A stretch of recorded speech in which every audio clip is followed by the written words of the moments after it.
হে কৃষ্ণ করুণা সিন্ধু দীনবন্ধু জগৎপথে গোপেশ গোপিকা কান্ত রাধা কান্ত নমস্তুতে। ওং শ্রী নম ভগবতে বাসুদেবাই নম। জয় শ্রীকৃষ্ণ, রাধে রাধে। এই জীবন যেন এক নিরন্তর আরম্ভ আর অন্তের খেলা। কেউ পথে শুরুতেই হার মানে, কেউ অনেক দূর এগিয়ে এসে থেমে যায়, কিন্তু কেউ কেউ নীরবে নিঃশব্দে অবিচল থেকে পৌঁছে যায় সেই চূড়ান্ত আত্মিক শিখরে, যেখানে ঈশ্বর আছেন, ভালোবাসা আছেন, আর আছেন এক শাশ্বত শান্তি। আজ আমরা সেই গীতা অধ্যায়ের শেষ পর্বে পৌঁছেছি। ষষ্ঠ অধ্যায়, ধ্যান যোগ। এই অধ্যায়ের শেষ কয়েকটি শ্লোক শুধুই শ্লোক নয়, এগুলো যেন কৃষ্ণের হৃদয় থেকে উৎসারিত এক একটি করে অলৌকিক রত্ন, যা জীবনের সবচেয়ে অন্ধকার সময় পথ দেখাতে পারে। এই শ্লোকগুলোতে কৃষ্ণ যেন বলে উঠছেন, তুমি যদি একদিন ভেঙে পড়ো, আমি আছি। তুমি যদি 1000 বছর চেষ্টা করো, সফল না হও, আমি তোমার অপেক্ষায় আছি। তুমি যদি এই জন্মে না পারো, পরের জন্মে আমি তোমাকে তুলে নেব। কি অপরিসীম প্রেম, কি অসীম করুণা! এ এক এমন ঈশ্বর যিনি কেবল বিধাতা নন, তিনি আমাদের প্রেমিক বন্ধু, আশ্রয়, এবং সবচেয়ে বড় কথা, তিনি আমাদের অপেক্ষাকারী। এই শেষ শ্লোকগুলোতে কৃষ্ণ আমাদের জানিয়ে দেন কে সবচেয়ে বড় সাধক, কে তার প্রিয়তম, আর কে জীবনের হাজারো জন্ম জন্মান্তরের পরেও তার দিকে ধাবিত হয় শুধু প্রেম আর শ্রদ্ধার টানে।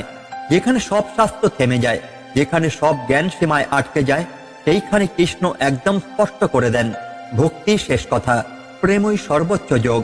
আর সেই প্রেমময় যোগী তার দৃষ্টিতে সবচেয়ে যুক্ত, সবচেয়ে প্রিয়, সবচেয়ে শ্রেষ্ঠ। আজকের ভিডিওতে আমরা এই অন্তিম শ্লোকগুলো থেকে সেই অলৌকিক শিক্ষা, সেই অপূর্ব অনুপ্রেরণা তুলে ধরব, যা শুধু জ্ঞান নয়, হৃদয়ে আলো জ্বালাবে। তাই বলছি, এই পর্ব আপনি শুনতেই ভুল করবেন না, কারণ এখানে আপনি হয়তো নিজেকেই খুঁজে পাবেন, একজন ক্লান্ত পথহারা সাধক, যার জন্য কৃষ্ণ আজও অপেক্ষা করছেন। চলুন শুরু করি আজকের মহামূল্যবান শেষ পর্ব, ধ্যান যোগের অন্তিম সত্য, কৃষ্ণের মুখে প্রেম, ভক্তি ও আত্মসমর্পণের শ্রেষ্ঠ আহ্বান।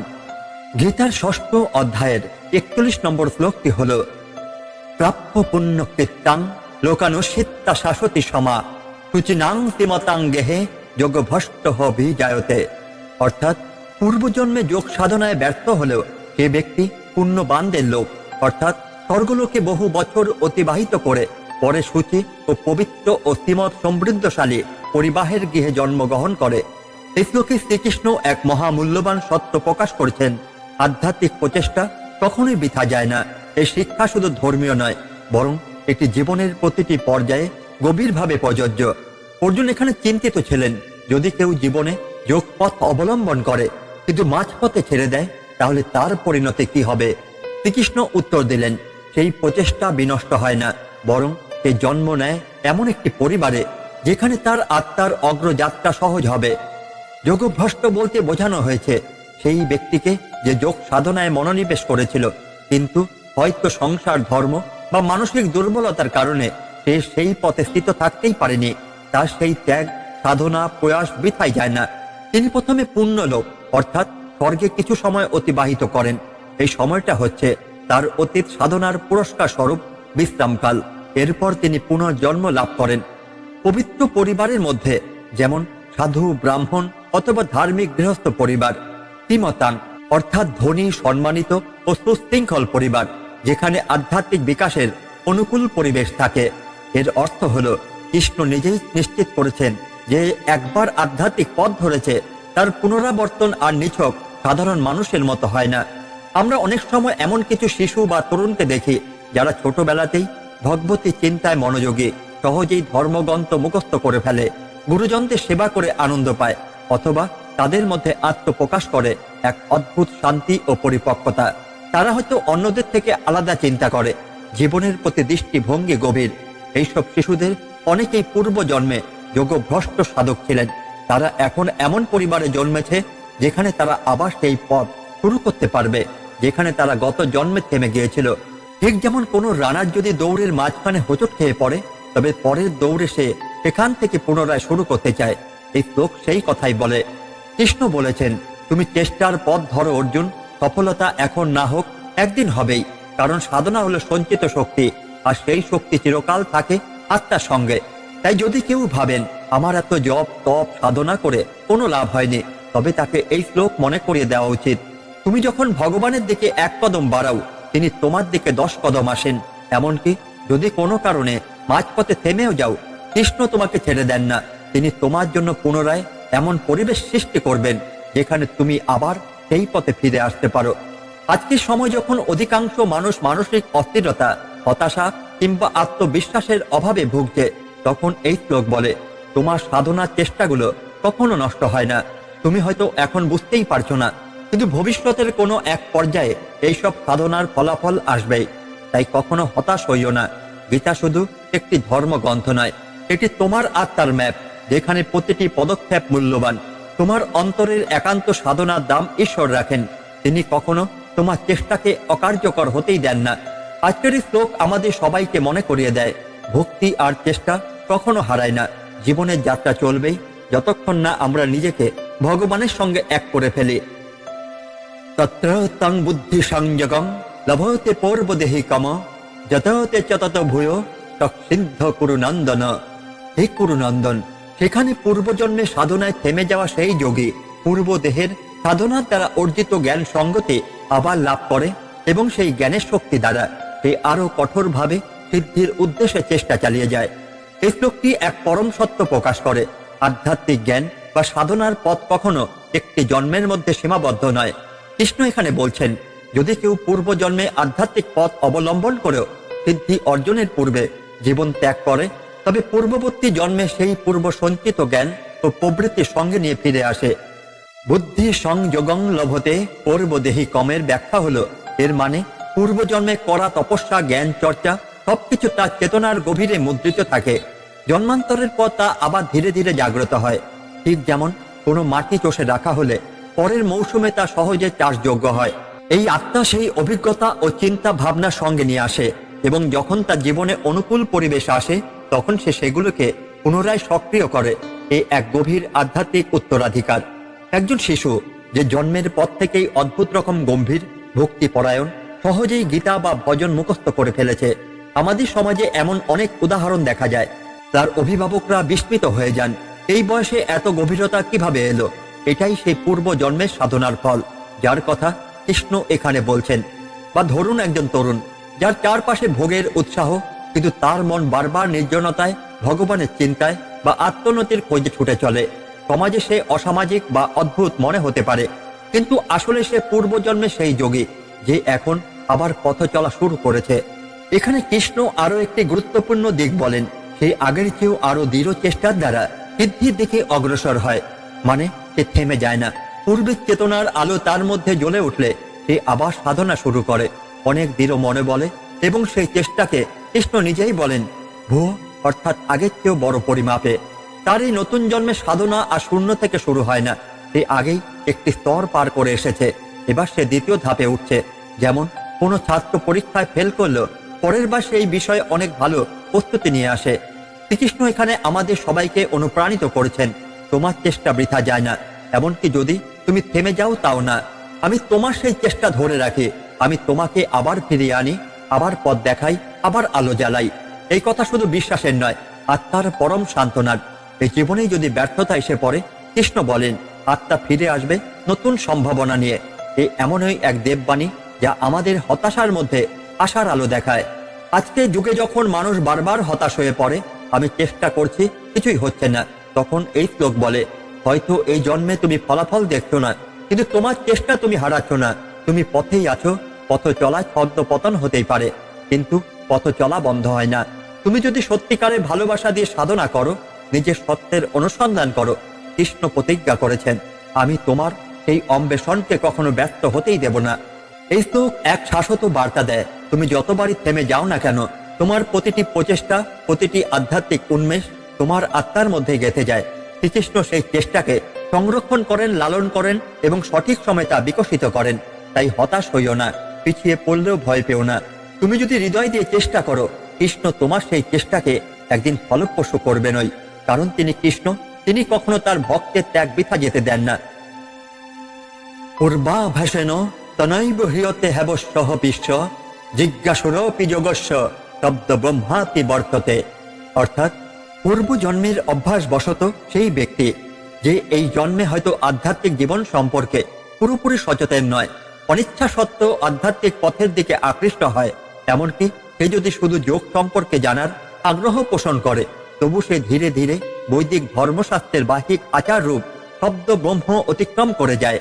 এই শ্লোকটি একটি অত্যন্ত গভীর এবং সান্ত্বনাদায়ক সত্য তুলে ধরে। আত্মা যা একবার উপলব্ধি করেছে তার আকর্ষণ আর অস্বীকার করা যায় না। পূর্বাভ্যাসন তনৈব, পূর্ব অভ্যাসের টান। এই অংশটি ইঙ্গিত করে যে পূর্ব জন্মে কোনো ব্যক্তি যদি যোগ বা আত্মজ্ঞান চর্চা করে থাকে, তবে সেই অভ্যাস তার আত্মার মধ্যে বীজ হিসাবে থেকে যায়। নতুন জন্মে হয়তো সে এই জন্মে অন্য পরিবেশ জন্ম নিয়েছে, হয়তো সংসারী জীবনযাত্রা ও ভোগের মধ্যে থেকেও তার অন্তরের মধ্যে একটি অদ্ভুত আকর্ষণ কাজ করে সেই পথের প্রতি, এই অনুসন্ধানের প্রতি। এবং এই আকর্ষণ শুধুমাত্র জ্ঞান বা তথ্যের নয়, এটি আত্মার গভীর টান। একজন যুবক যার চারপাশে আনন্দ উল্লাস চঞ্চলতা পার্টি, তবু তার মধ্যে কেন যেন কিছু স্থায়ী সুখ দেয় না। একা হলে মনে হয় কিছু একটা অভাব। জীবনের অর্থ কি? এই অনুভূতি আমি কি কেবল এই জীবন, এই দেহ, এটাই সেই পূর্বাভাস যা আত্মাকে আবার টেনে আনে তার নিজস্ব পথে। গৃহতে হেবস্য পিষ্য, অবশ হয়েও আকৃষ্ট হয়। এখানে কৃষ্ণ বলছেন সেই ব্যক্তি কখনো কখনো এমন পরিবেশে থাকে যেখানে আধ্যাত্মিকতার কথা কেউই বলে না, কেউ উৎসাহ দেয় না, কিন্তু তারপরও সে নিজে জানে না কেন আধ্যাত্মিক জিনিসে আকৃষ্ট হয়। সে হয়তো বলে, আমি জানি না কেন আমি গীতার দিকে টান অনুভব করি। এটি কৃষ্ণের ভাষায় অবশ্য প্রিয়তে, অর্থাৎ সে নিজের ইচ্ছায় নয়, আত্মার পূর্ব অভ্যাসের টানে টেনে আনা হচ্ছে।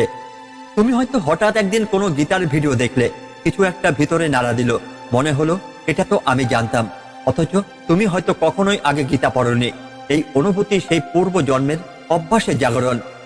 জিজ্ঞাস্বরূপে যজ্ঞস্য, শুধুমাত্র জানার আকাঙ্ক্ষা ও যথেষ্ট। এখানে কৃষ্ণ বলছেন এমনকি যদি কেউ সম্পূর্ণভাবে যোগী নাও হয়, যদি কেবল জানার ইচ্ছা থাকে, তবে সেটাও তাকে এগিয়ে নিয়ে যায়। এর মানে দাঁড়ায় তুমি আজ যদি শুধুই আধ্যাত্মিকতার প্রতি কৌতূহলী হও, জিজ্ঞাসু হও, তবু সেটাই যথেষ্ট। কারণ সেই কৌতূহল তোমাকে সত্যের দ্বারে নিয়ে যাবে। তুমি যদি শুধু মনে করো আমি ভগবানকে বুঝতে চাই, জীবনের সত্যটা জানতে চাই, তাহলেই তুমি পথের উপর আছো। এই কৌতূহলই প্রথম ধাপ। শব্দ ব্রহ্মাতি বর্ততে, বাহ্যিক আচার থেকে অভ্যন্তরীণ সাধনার দিকে। শব্দ ব্রহ্ম বলতে বোঝায় বৈদিক আচার, মন্ত্র, রীতিনীতি, সবকিছু যা শব্দ বা উচ্চারণের মধ্যে সীমাবদ্ধ। কৃষ্ণ এখানে বলছেন সেই জিজ্ঞাসু ব্যক্তি এগিয়ে যেতে যেতে একসময় এসব বাহ্যিক আচার অতিক্রম করে আত্মার অভ্যন্তরীণ সত্য উপলব্ধি করতে শুরু করে। সে তখন মন্ত্র জপ বা রীতি মেনে চলার চেয়ে ভক্তির গভীরতায় নিমগ্ন হয়। সে জানে ঈশ্বরকে পাওয়ার পথ হৃদয়ের মাধ্যমে। একজন লোক যিনি পেশায় ব্যবসায়ী, সংসারী, নানা ঝামেলায় জর্জরিত, কিন্তু প্রতি রাতে সে চুপি চুপি গীতার একটি শ্লোক পড়ে। কেউ জানে না, সে নিজেও বোঝে না কেন পড়ে, কিন্তু সেটা তার আত্মার একান্ত টান। সে হয়তো কখনোই তপস্বী হবে না, কিন্তু তার ভেতরে যে জিজ্ঞাসু যোগী বসে আছে, সে ধীরে ধীরে তাকে রূপান্তর করছে। এভাবেই ধাপে ধাপে সে গ্লানি, অভ্যাস, সমাজ সবকিছু অতিক্রম করে চলেছে। শ্রীকৃষ্ণ এই শ্লোকে একটি অনুপম প্রতিশ্রুতি দিচ্ছেন, তোমার আত্মার যাত্রা থেমে যাবে না। যা তুমি পূর্বে শুরু করেছিলে আমি তা রক্ষা করি। তুমি ভুলে গেলেও আমি ভুলি না। তোমার জিজ্ঞাসা, তোমার কৌতূহল, আমি সেগুলোকে পথ বানিয়ে তোমাকে এগিয়ে নিয়ে যাব। এই বার্তাই আমাদের জীবনের সব গ্লানি, ব্যর্থতা এবং আত্মসন্দেহকে দূর করে দেয়। এই শ্লোক আমাদের শেখায়, তুমি যদি কখনো নিজেকে অযোগ্য মনে করো, তুমি যদি ভাবো আমি কিছুই জানি না, আমি দেরিতে শুরু করেছি, তবে মনে রেখো আত্মার জ্ঞান কখনো বিফলে যায় না। যদি তোমার অন্তরে সত্য জানার আকাঙ্ক্ষা থাকে, তবে কৃষ্ণের করুণার আলো একদিন তোমাকে নিজ পথ দেখাবেই। এই জন্ম হোক বা পরের জন্ম, তোমার সেই যাত্রা চলবেই। কারণ কৃষ্ণ অপেক্ষা করেন না, তিনি নিয়ে যান তোমারই ভেতরে, তোমারই সঙ্গে। প্রজোত্তাদ যত মানস্থ যোগী সংশুদ্ধ কিলমিষ, অনেক জন্ম সংসিদ্ধস্তত জাতি পরাং গতিম। যে যোগী একাগ্র মনে সাধনা করে, পরিশ্রম করে, তার পাপ সমূহ ধীরে ধীরে দূর হয়ে যায়। বহু জন্মের সাধনার ফলে একসময় সে পূর্ণ সিদ্ধি লাভ করে এবং চূড়ান্ত গন্তব্যে অর্থাৎ পরম গতি পৌঁছে যায়। এই শ্লোক যেন এক মহান প্রতিজ্ঞা, তুমি যদি না থামো তবে একদিন ঠিকই পৌঁছাবে। শ্রীকৃষ্ণ এখানে যোগ পথে চলা একজন সাধকের ধৈর্য, কষ্ট, সংশয় ও পুনর্জন্মের ধারাবাহিক প্রচেষ্টার এক অভাবনীয় প্রতিচ্ছবি আঁকছেন। প্রযত্নাদ যত মানস্থ, অর্থাৎ অধ্যবসায় ও নিয়ন্ত্রিত মন। প্রযত্ন মানে পরিশ্রম, যত মানুষ মানে নিজের মনে নিয়ন্ত্রণ আনা। এখানে কৃষ্ণ বলছেন এই পথ সহজ নয়। যারা ভাবেন এক রাতে সিদ্ধি আসবে তাদের জন্য নয় এটি। এই পথের সার্থকতা সেই মানুষদের জন্য যারা প্রতিদিন একটু একটু করে নিজের চিন্তাধারাকে পরিষ্কৃত করছে, নিজের অপ্রয়োজনীয় কামনা বাসনাকে ত্যাগ করছে আর নিয়মিতভাবে নিজের ভেতরের দিকে তাকাচ্ছে।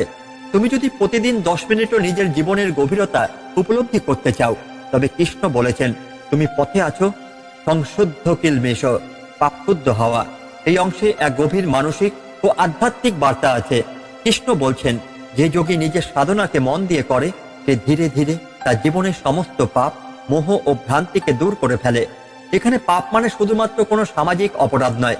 এখানে পাপ হলো নিজের সত্যকে অস্বীকার করা, অহংকারে গর্বিত হয়ে ওঠা, অন্যকে তুচ্ছ জ্ঞান করা, ঈশ্বর থেকে নিজেকে আলাদা ভাবা। সাধনার মধ্যে দিয়ে এই সমস্ত জড়তা ধুয়ে যায়। যেমন ধুলো মাখা আয়নার উপর থেকে ধুলো সরলে স্বচ্ছ প্রতিচ্ছবি দেখা যায়। অনেক জন্ম সংসিদ্ধ, বহু জন্মের সাধনা। এখানে কৃষ্ণ সেই চিরন্তন সত্যটি তুলে ধরেছেন। এক জন্মে সবকিছু ঘটে না। আমরা অনেকেই ভাবি আমি তো চেষ্টা করছি কিন্তু ফল পাচ্ছি না কেন। এই প্রশ্নের উত্তর এখানেই। তুমি শুধু এই এক জন্ম দেখেছ, কিন্তু আত্মা অনেক জন্ম ধরে চেষ্টা করছে। প্রতিটি জন্মে তুমি কিছু না কিছু শিখে যাচ্ছ। তুমি যদি আজ জ্ঞান ও ভক্তির প্রতি আকৃষ্ট হও, তবে তা শুধুই এই জন্মের ফল নয়, এটি বহু জন্মের সাধনার ফল। এই জন্মেও যদি পূর্ণ সিদ্ধি না আসে, তবুও যাত্রা বিফল যায় না। তুমি আবার জন্মাবে, আবার চেষ্টা করবে এবং কৃষ্ণ তোমাকে পথ দেখিয়ে যাবেন। তথ জাতি পরাঙ্গতিম, চূড়ান্ত মুক্তি। সবশেষে কৃষ্ণ বলছেন এই সাধনার এই পথ চলা শেষ গন্তব্য একটাই, পরাঙ্গতিম, অর্থাৎ চূড়ান্ত মুক্তি, পরম শান্তি, ভগবানের সাথে আত্মার মিলন। এখানে পৌঁছানোর পর আর কোনো পুনর্জন্ম থাকে না। আত্মা তখন মোক্ষ লাভ করে। সে ফিরে যায় তার প্রকৃত আশ্রয় শ্রীকৃষ্ণের চরণে। একজন গায়ক অনেক বছর রেওয়াজ করেও যদি একদিন মঞ্চে গেয়ে না ওঠেন, তবে কি তার সব রেওয়াজ বৃথা যায়? না, তার প্রতিটি চর্চা এক একটা সুর হয়ে জমা থাকে তার গলায়। একইভাবে একজন যোগী, সে যদি এক জন্মে সফল না হয়, তবুও প্রতিটি জন্মে তার সাধনার সঞ্চয় বাড়ে। যতবার সে চেষ্টায় লেগে থাকে, তার আত্মা ততটাই শুদ্ধ হয় এবং একসময় সে সিদ্ধ হয়। শ্রীকৃষ্ণ এখানে যেন নিজের হাত বাড়িয়ে বলছেন, হে প্রাণ, যদি তুমি প্রতিদিন নিজেকে একটু একটু করে শুদ্ধ করো, যদি প্রতিদিন আমার দিকে একটু একটু করে এগিয়ে আসো, তবে আমি তোমার চেষ্টাকে বৃথা যেতেই দেব না। আমি অপেক্ষা করব যতদিন না তুমি আমার কাছে ফিরে আসো। এই প্রতিশ্রুতি শুধু ঈশ্বরের নয়, এটি আমাদের আত্মার জন্য অনুপ্রেরণার দিক শেখা। তুমি যদি আজই সম্পূর্ণরূপে পার্থিব বন্ধন থেকে মুক্ত না হতে পারো, তাও চিন্তা নেই। তুমি যদি আজ শুধু একটি ছোট চেষ্টা করো, কিছু মিনিট যোগ পথে নিজেকে সমর্পণ করো, তবে কৃষ্ণের চোখে তুমি পথে যাত্রী। তিনি তোমার যাত্রা থামতেই দেবে না। এই শ্লোক আমাদের শেখায় সাফল্য একদিনেই আসে না, কিন্তু প্রতিটি সচেতন প্রয়াস একদিন সিদ্ধি সিঁড়ি হয়ে দাঁড়ায়। পাপের ভার যতই থাকুক না কেন, আত্মার শুদ্ধতা কখনো ধ্বংস হয় না। তুমি যদি সচেতন চেষ্টায় থাকো, তোমার পূর্ব জন্মের সাধনা যদি থাকে, তবে কৃষ্ণ তোমাকে একদিন চূড়ান্ত মুক্তির পথে পৌঁছে দেবেন। এই বিশ্বাসই আধ্যাত্মিক পথের আসল পথে। তাই এগিয়ে চলো, নিজের ভেতরকে জানো, কারণ তোমার পথ চলা শেষ ঠিকানায় কৃষ্ণ অপেক্ষা করে আছেন। তপস্বী ভোধিক যোগী জ্ঞানীভ্যপি মতো মধিক কর্মীভ্যষ্টাধিক যোগী তস্মাদ যোগী ভবার্জুন। যোগী একজন তপস্বী থেকেও শ্রেষ্ঠ, জ্ঞানী থেকেও শ্রেষ্ঠ এবং কর্মঠ থেকেও শ্রেষ্ঠ। তাই হে অর্জুন, তুমি একজন যোগী হও। এই শ্লোক যেন কৃষ্ণের কণ্ঠে এক চূড়ান্ত সিদ্ধান্তের ঘোষণাপত্র, যেখানে সমস্ত সাধনার, সমস্ত জ্ঞান চর্চার, সমস্ত কর্মের পরিণত বিন্দু দাঁড়িয়ে আছে যোগের সামনে। কৃষ্ণ এখানে বলছেন, হে অর্জুন, তপস্যা করো, জ্ঞান অর্জন করো, কর্ম করো, সবই ভালো, কিন্তু যদি এসবের সাথে ঈশ্বরের সঙ্গে যোগ বা আত্মিক সম্পর্ক না থাকে, তবে সে কাজ পূর্ণতা পায় না। একমাত্র যোগীরাই ঈশ্বরের প্রকৃত প্রেমে স্থির। যোগী মানে কে? আমরা যোগ শব্দটি অনেকেই শুধু শরীর চর্চা সীমা রাখি, কিন্তু গীতার যোগী হলেন সেই ব্যক্তি যিনি আত্মার প্রকৃত সত্য উপলব্ধি করতে চান, যিনি নিজের মনকে শুদ্ধ করে ঈশ্বরের সঙ্গে মিলনের চেষ্টা করেন, যিনি ভক্তি, জ্ঞান ও কর্ম সবকিছুর অন্তরে ঈশ্বরকে অনুভব করেন। যোগী মানে সেই যার হৃদয়ে ও মননে ঈশ্বর সর্বত্র। তপস্বী ভো অধিক যোগী, অর্থাৎ তপস্বীর থেকেও শ্রেষ্ঠ। তপস্বী মানে যিনি কঠোর আত্মসংযমে জীবন অতিবাহিত করেন, কিন্তু যদি সেই তপস্যার লক্ষ্য শুধু নিজের শক্তি বৃদ্ধিই হয়, ঈশ্বরের সাথে যোগ স্থাপন না হয়, তাহলে তা অসম্পূর্ণ। যোগী ঈশ্বরের সঙ্গে আত্মিক সম্পর্ক স্থাপন করেন। তিনি কেবল কষ্ট সহ্য করার জন্য কষ্ট করেন না, তিনি কষ্ট সহ্য করেন যাতে নিজের হৃদয়টা ঈশ্বরের বাসযোগ্য হয়। জ্ঞানী বহপি মত অধিক, জ্ঞানীর থেকেও শ্রেষ্ঠ। জ্ঞানী ব্যক্তি শাস্ত্র পড়ে, যুক্তি করে ঈশ্বরকে বোঝেন, কিন্তু অনেক সময় জ্ঞান অহংকার হয়ে দাঁড়ায়। আমি জানি এই বোধ ঈশ্বরের প্রেমের পথে বাধা হয়। যোগী হয়তো এত শাস্ত্র পড়েন না, কিন্তু তিনি হৃদয়ের মাধ্যমে ঈশ্বরকে উপলব্ধি করেন। তার জানা নয়, তার ভালোবেসে অনুভব করা, এটাই তাকে শ্রেষ্ঠ করে তোলে। কর্মী ভস্য অধিক যোগী, কর্মীদের থেকেও শ্রেষ্ঠ। কর্মী মানে সেই ব্যক্তি যিনি দান করেন, সেবা করেন, সমাজের কল্যাণে কাজ করেন। এইসব কর্ম অবশ্যই প্রশংসনীয়, কিন্তু যদি সেই সব কর্ম ঈশ্বরের উদ্দেশ্যে নিবেদিত না হয়, যদি নিজের খ্যাতির জন্য হয়, তাহলে তা সাময়িক হয়। যোগী সমস্ত কাজ করেন ঈশ্বরকে সন্তুষ্ট করার জন্য। তার প্রতিটি নিঃশ্বাস হয় পূজা। তিনি জানেন ঈশ্বরকে ছাড়া কোনো কাজই শুদ্ধ নয়। কৃষ্ণ কেন বললেন তস্মাদ যোগী ভাব? এখানে তস্মাৎ শব্দটি অত্যন্ত গুরুত্বপূর্ণ। এটি মানে এই সব যুক্তির ভিত্তিতে, সব বিচার বিবেচনায়, অর্থাৎ তপস্যা, জ্ঞান, কর্ম সবকিছু বিবেচনা করেও কৃষ্ণ বলেছেন, তাই হে অর্জুন, তুমি একজন যোগী হও।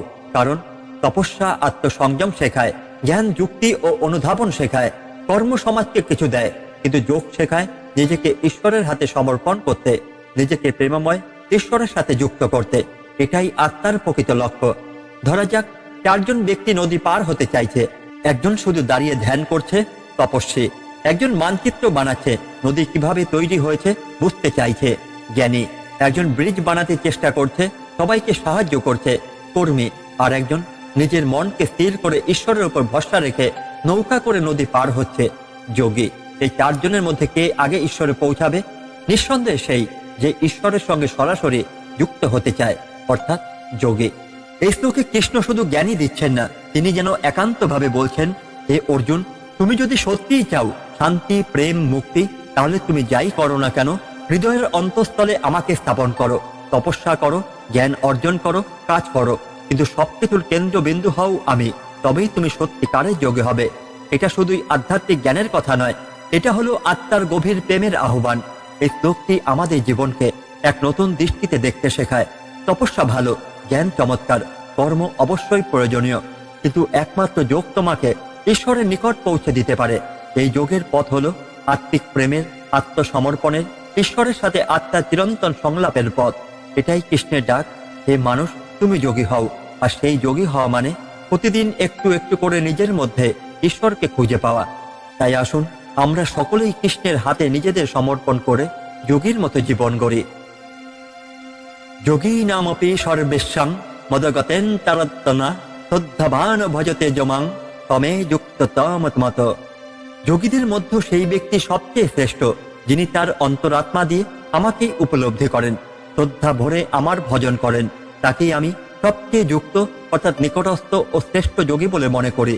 এই শ্লোকটি যেন কৃষ্ণের হৃদয় থেকে উচ্চারিত এক প্রেমময় আহ্বান। তিনি বলছেন না যে সময় বেশি তপস্যা করে সে শ্রেষ্ঠ। তিনি বলছেন না যে সবচেয়ে বেশি শাস্ত্র জানে সে শ্রেষ্ঠ। তিনি বলছেন যে অন্তর থেকে ঈশ্বরকে ভালোবাসে, শ্রদ্ধা ভরে ভজন করে, মন প্রাণ হৃদয়ের গভীরতম সত্তা দিয়ে আমার সাথে একাত্ম হয়, সেই শ্রেষ্ঠ যোগী। যোগী শব্দের পূর্ণতা এই অধ্যায় জুড়ে কৃষ্ণ যোগীদের তিনি বিন্যাস করছেন। কেউ তপস্বী, কেউ জ্ঞানী, কেউ কর্মী, কেউ ধ্যানী যোগী, কেউ পুনর্জন্ম নিয়ে আবার যোগপথে ফিরে আসা সাধক।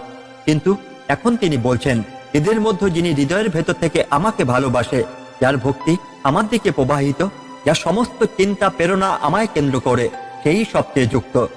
মতগতয়েন অন্তরাত্মনা, যার আত্মা ঈশ্বরমুখী। এই লাইনটি একদম হৃদয়স্পর্শী। মতগতন মানে যার সবকিছু আমার দিকে, আর অন্তরাত্মনা মানে চেতনার গভীরে নিজের সব চিন্তা, বিশ্বাস, অনুভূতি দিয়ে। এই ধরনের মানুষ প্রতিদিন নিজেকে জিজ্ঞাসা করে, আমি যা করছি তাকে ঈশ্বরকে উৎসর্গ করা। আমার প্রেম কি কেবল মানুষকে কেন্দ্র করে, নাকি ঈশ্বরকে ধরা আছে তাতে? আমি কাকে মনে মনে স্মরণ করি যখন একা থাকি? কৃষ্ণ বলছেন যার হৃদয়ের গভীরে আমি আছি সেই যুক্ততম, সবচেয়ে বেশি সংযুক্ত, সবচেয়ে শ্রেষ্ঠ। শ্রদ্ধা বানো ভজতে জমাং। এখানে শ্রদ্ধা কথাটি অনেক গভীর। শ্রদ্ধা মানে কেবল বিশ্বাসী নয়, শ্রদ্ধা মানে আস্থা, ভালোবাসা, সম্মান এবং নীরব আত্মসমর্পণ। এই ভক্তজনে জ্ঞান থাক বা না থাক, স্বাস্থ্য পড়ুক বা না পড়ুক, তিনি গায়ের রং, জাতি, অর্থ বা ক্ষমতায় বড় না হতে পারেন, কিন্তু তিনি যদি শ্রদ্ধা ভরে কৃষ্ণকে স্মরণ করেন, হৃদয়ে ধারণ করেন, তাহলে তিনি কৃষ্ণের কাছে সবচেয়ে যুক্ততম। একটি শিশু প্রতিদিন তার বাবার ছবি দেখে, বাবা তুমি কোথায় বলে ডাকে। সে জানে না বাবার ঠিকানা, সে জানে না কিভাবে পৌঁছাতে হয়, কিন্তু তার ডাক আসে হৃদয় থেকে। অন্যদিকে একজন জ্ঞানী লোক বাবার সব তথ্য জানে, ইতিহাস জানে, জন্মদিন মনে রাখে, বক্তৃতা দেয় বাবার নামে, কিন্তু কখনো অন্তর থেকে ডাকেনি। কে বেশি যুক্ত? নিঃসন্দেহে সেই শিশু। একজন ভক্ত ঠিক সেই রকম, তার জ্ঞান সীমিত হতে পারে, কিন্তু তার ভালোবাসা নিরবিচ্ছিন্ন। এই শ্লোকটি যেন কৃষ্ণের হৃদয়ে উন্মোচন করে দেয়।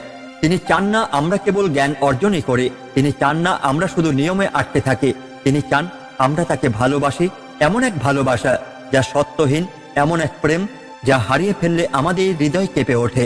তিনি চান না আমরা কেবল জ্ঞান অর্জন করি, তিনি চান না আমরা শুধু নিয়মে আটকে থাকি, তিনি চান আমরা তাকে ভালোবাসি, এমন এক ভালোবাসা যা শর্তহীন, এমন এক প্রেম যা হারিয়ে ফেললে আমাদের হৃদয় কেঁদে ওঠে, এমন এক একাত্মতা যেখানে কৃষ্ণ কেবল শাস্ত্রে চরিত্রই নন, তিনি হয়ে যান আমাদের প্রাণের প্রিয়তম।